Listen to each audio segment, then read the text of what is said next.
আসসালামু আলাইকুম, কেমন আছেন সবাই? আশা করি সবাই ভালো আছেন। আলহামদুলিল্লাহ আমিও ভালো আছি। ভিডিওটা শুরু করলাম রান্নাঘর থেকে।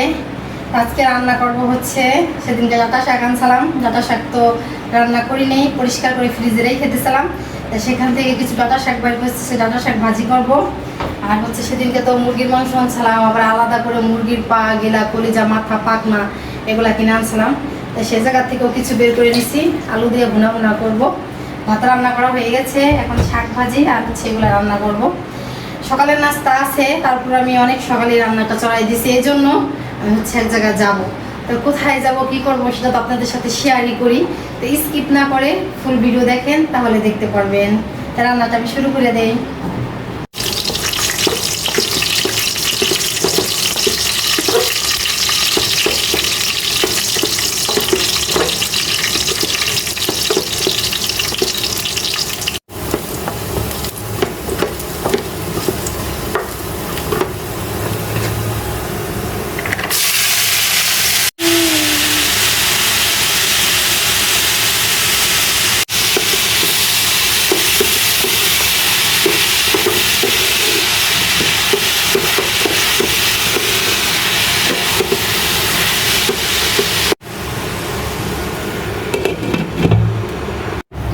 শাক ভাজি করে নেওয়া হয়ে গেছে।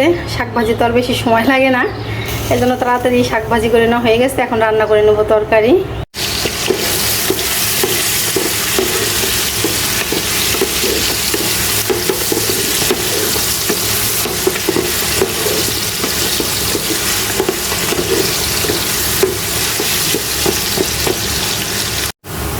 পেঁয়াজ, দারচিনি, লবঙ্গ, তেজপাতা দিয়ে হালকা একটু ভাজা ভাজা করে নিলাম। তারপরে এই যে দিয়ে দিলাম প্রথমে রসুন। রসুনটা একটু হালকা ভাজাটা নিই প্রথমে, তাহলে হয় কি রসুনটা প্রথমে হালকা ভাজাটা নিলে তারপরে বাকি মশলা দিলে রসুনের গন্ধটা একটু কমতো। আর সব মশলা যদি একসাথে দিয়া কষাই না, তাহলে রসুনের গন্ধ পায়। এই জন্য বরাবর সবসময় যে কোনো তরকারি যদি কি রসুন দেই, রসুনটা আগে দিয়ে হালকা একটু ভাজাটা নিই, তারপরে বাকি মশলা দিয়ে দিই। এখন দিয়ে দেবো জিরা বাটা, আদা বাটা, তার মরিচ, হলুদ, লবণ এখন দেবো।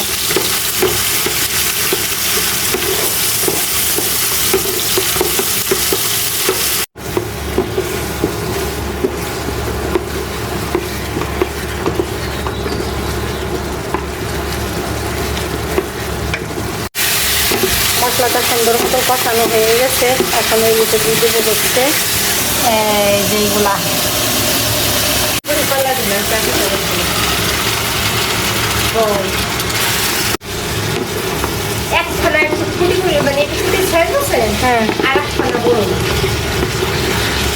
না, তুমি দিলে হয়তো কইতো মানে 2-3 খানায় রাখতো।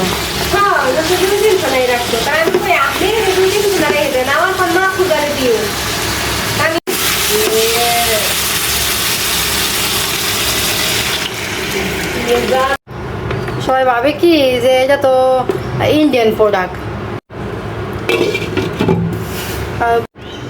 দেখি তরকারির কি খবর। এক কড়াই পানি দিয়ে রাইখে গেছিলাম, এই তো পানি তো কড়াই থেকে টাইনে এখন নিচে চলে গেছে, তরকারি রান্না হয়ে গেছে। আমার মেয়ে বলতেছে দেখো গে রান্নাঘর তরকারি রান্না হয়ে গেছে। তো অনেকক্ষণ হয়েছে পানি দিয়ে গেছি, আর লো হিটে বাড়াই রেখে গেছি চুলা, তাই সে দেখি সত্যি তরকারি রান্না হয়ে গেছে। তো আজকের মতো রান্না বান্না হয়ে গেছে। এখন সকালে নাস্তা করে রেডি হব।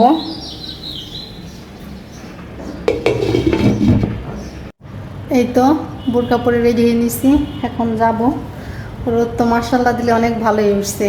ছাতাও বাসায় নাই, একটা ছাতা আছে বাসায়, তো মেয়ে নিয়ে গেছে। রোদরে আমার চান্দি ভেজে যাবে না। তো যাই, চলেন আমার সাথেই থাকেন।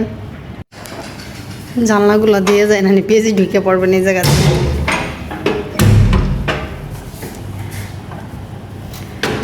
দেখেন গাছের আমের অবস্থা, দেখছেন কত আম পাকছে যে গাছে,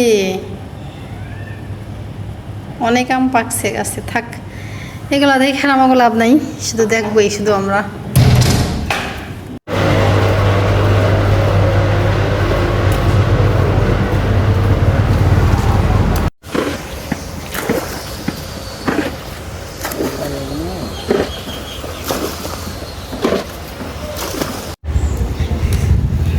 মাশাআল্লাহ দিলে রোদ উঠছে রে।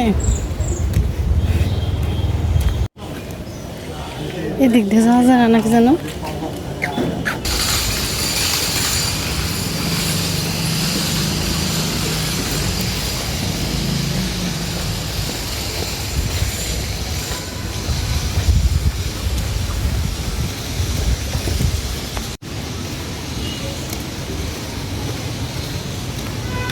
সেদিনকে একটা লোক মারা গেছে মনে হয় এই বিল্ডিং এ না? হ্যাঁ।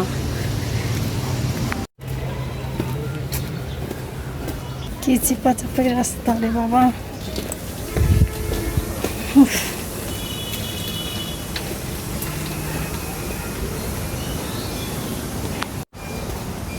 ওই পাশ দিয়ে আসলে অনেক রোদ লাগতো, এই জন্য ভিতর দিয়ে আসলাম।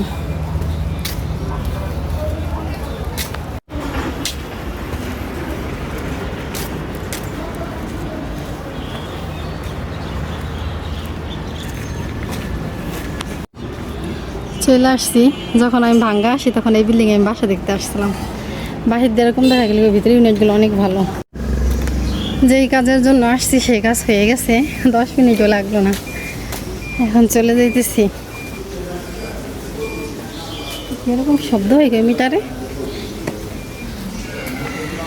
এই বিল্ডিংটায় নাকি সামনে আর একটা বিল্ডিং, কিছুদিন আগে একটা লোক মারা গেছে গলায় দড়ি দিয়া।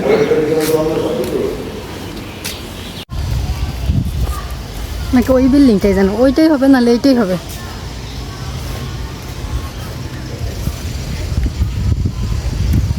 আমার কাছে মনে হয় এইটাই মনে মারা গেছে। মারা গেছে একজন সরকারি কর্মকর্তা। হ্যাঁ, এখন মানুষ চাকরি পায় না লেখাপড়া করে, আর উনি একজন চাকরিজীবী, উনি মারা গেল।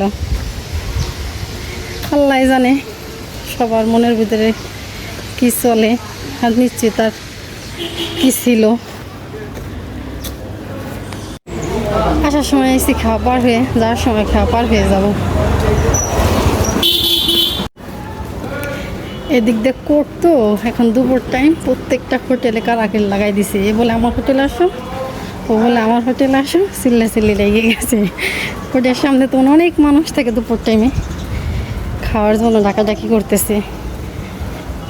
এরপর অনেক মানুষ জড়ো হয়ে আছে, খাওয়া মনে ওই পাশে,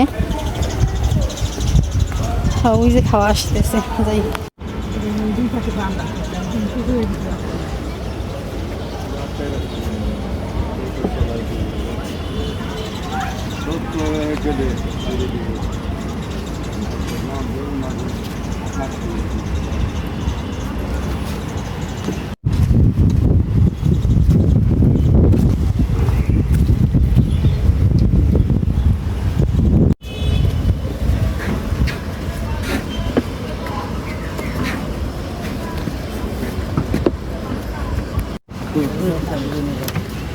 Esta, yalnız Allah, kota.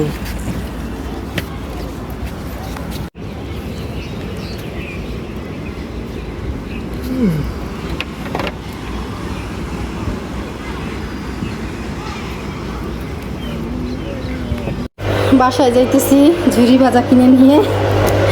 অনেক দিন পরে ঝুরি ভাজা দেখলাম। একটু আগে আসলাম আমি বাহির থেকে, তখনও কি রোদ্দুর, গরমে টিকা যায় না, কোনো বৃষ্টির কোনো আভাসই তখন ছিল না। আর এখন দেখেন বাসায় ঢুকছি, জানালার কাছে আসছি, একটু পরে আইসা দেখি যে ওরে মেঘ করছে, চারো চতুরে মেঘ করে কানা করে নিছে, কানা করে কি বৃষ্টি।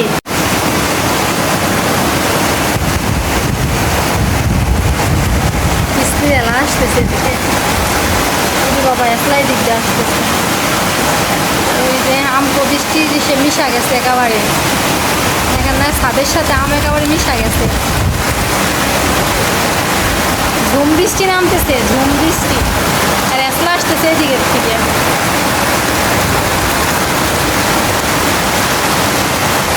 এরকম বৃষ্টি আর এরকম আমের দোল খাওয়া দেখলে তো ভালোই লাগে। কি সুন্দর আমের দোল খাইতেছে।